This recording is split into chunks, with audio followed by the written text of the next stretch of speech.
लेकिन इनका काम ही नहीं होना चाहिए। एक दो जगह खिंची भी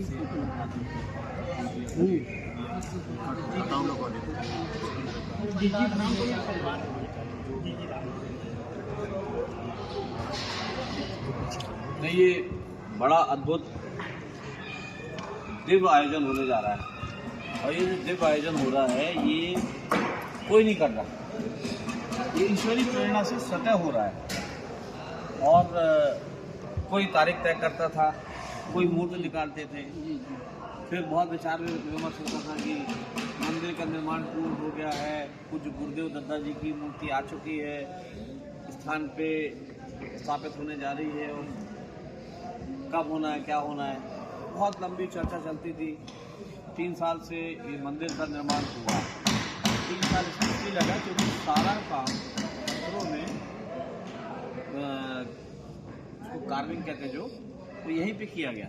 राजस्थान के कारीगर आए, जैसे जिन्होंने राम मंदिर का निर्माण किया था, उन्हीं कारीगरों की एक टीम अपन ने यहाँ बनाई, और वही पत्थर जो राम मंदिर पे लगे हैं अयोध्या में, उन्हीं पत्थरों से यहाँ पे पूज्य गुरुदेव के मंदिर का निर्माण हो गया।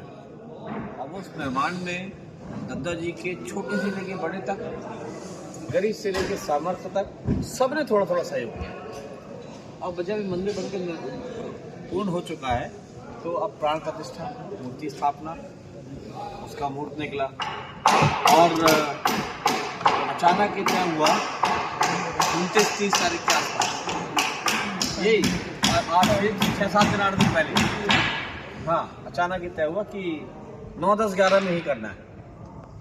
अब गिन के 10-11 दिन में इतनी भव्य तैयारी करना, तो ये कोई अगर हम समझे कि हमने किया, कुछ गुरुदेव के छोटे चिरंजीव आदरणीय नीरज देव प्रभाकर शास्त्री जी ने करवाया, या और किसी ने किया, नहीं, ये ईश्वरी प्रेरणा से, उन्हीं का प्रेरणा से तारीख तय हुई, और अपने आप इतनी जल्दी ये सब तैयारियां चालू हो गई।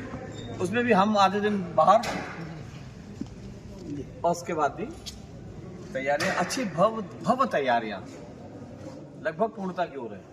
परसों 9 तारीख है, 9 तारीख से शिवलिंग का निर्माण प्रारंभ हो जाएगा, और साथ में पूज्य गुरुदेव के विग्रह जो मूर्ति बन के आ गई है, उनकी प्राण प्रतिष्ठा का भी प्रारंभ हो जाएगा। 3 दिवसीय प्राण प्रतिष्ठा का आयोजन रहता है। तो प्रथम दिन के जो उनके वैदिक जो होते हैं पूजा पाठ पद्धति, जिसके मूर्ति स्थापना के, वो प्रारंभ हो जाएगा।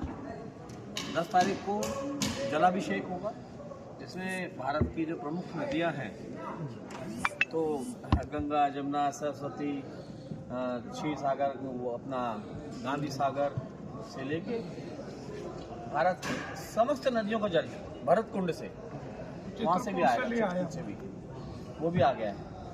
तो समस्त नदियों के जल से पूज्य गुरुदेव दत्ता जी के विग्रह का जलाभिषेक भी होने जा रहा है 10 तारीख को। उसके बाद 11 को सवेरे 11 बजे तक मूर्ति में प्राण प्रतिष्ठा की सारी पूजन पद्धति संपन्न होगी, और दत्ता जी का भव्य दिव्य स्वरूप विग्रह जो है वो जनता जनार्दन के लिए आशीर्वाद हेतु दर्शन के लिए खोल दिया जाएगा। उसी दिन हमारे भारत के अभी युवा संतों में से एक, जिनके लिए आज की तारीख में ना केवल भारत वर्ष में बल्कि देश और विदेशों में भी बहुत उत्साह रहता है उनको सुनने का, उनको देखने का, ऐसी महान विभूति पूजनीय इंद्रेश जी, अपने वृंदावन वाले इंद्रेश जी की कथा होगी, जो 11 तारीख को होगी शाम के 4 बजे से।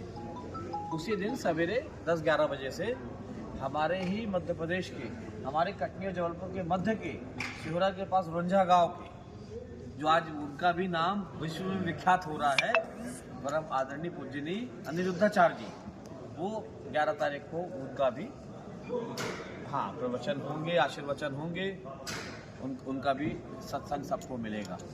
साथ में पुंडरीक जी सपत्नी खा रहे हैं। ये बहुत बड़ी बात है हम लोगों के लिए, आप सबके लिए, कटनी वालों के लिए, मध्य प्रदेश वालों के लिए, कितनी महान ईश्वर की कृपा पात्र विभूतियाँ यहाँ पे आ रही हैं। और वो भी सिर्फ इसलिए आ रहे हैं कि कथा तो कर रहे हैं, वो सत्संग भी उनका हम लोग को मिलेगा, आशीर्वाद वचन मिलेगा, आशीर्वाद मिलेगा, लेकिन उनका आने का मुख्य उद्देश्य जो है वो है पूज्य गुरुदेव की मूर्ति स्थापना, विग्रह स्थापना, प्राण प्रतिष्ठा समारोह। तो ये 11, 12, 13 पूजनी इंद्रेश जी की कथा भी होगी, दिन में अनिरुद्धाचार्य जी की होगी, साथ में पुंडरीक जी का सपत्निक आशीर्वाद भी हम लोग को प्राप्त होगा अपन सबको। और इनके साथ साथ जो अन्य विभूतियां हैं वो भी आ रहे हैं जो हमारे आसपास हैं, जैसे चित्रकूट वाले महाराज जी हैं, बद्री प्रपन्नाचार्य युवराज स्वामी जी, उनसे भी आग्रह किया, वो भी उनका भी आशीर्वाद मिलेगा। बड़े अखाड़ा वाले महाराज जी का भी आशीर्वाद मिलेगा। जबलपुर से संत समाज आ रहा है, चित्रकूट से संत समाज आ रहा है, और सिंधी समाज के भी धर्मगुरु आ रहे हैं, अपने सिख समाज के भी धर्मगुरु आ रहे हैं।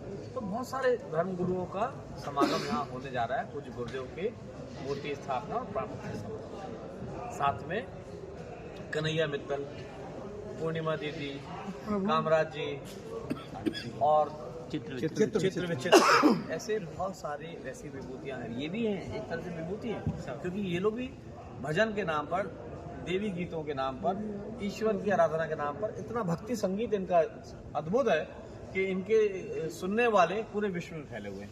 तो इनका भी अपने को भक्ति गान सुनने को यहाँ पे मिलेगा। साथ में एक बहुत कम उम्र के, इनको भगवत गुरु जी कहा जाता है, मुश्किल से मेरे ख्याल से 5-6 साल के होंगे वो, है ना, छोटे से बहुत प्रिय, ऐसे प्यारे से लगते हैं जैसे कन्हैया जी हो, बाल कन्हैया हो, वो भी आ रहे हैं। तो बहुत सारी विभूतियाँ आ रही हैं। ये हम कटनी वालों का सौभाग्य है कि इनके हमको दर्शन मिलेंगे, इनके हमको आशीर्वचन मिलेंगे और पूज्य गुरुदेव की रोटी खाएंगे। तभी हम लोग सब तैयारी कर रहे हैं। 24 घंटे यहाँ पे लोग लगे हुए हैं, किसी को बोलना नहीं पड़ता, किसी को बुलाना नहीं पड़ता, रात दिन टीम अपने मन से यहाँ पे लगी हुई है। प्रतिदिन यहाँ पे 50-100,000 से ऊपर लोगों का आना जाना होगा, और कम से कम 20 से 25,000, 30,000 से ऊपर लोगों का भोजन प्रसाद भी होगा प्रतिदिन, दोनों टाइम।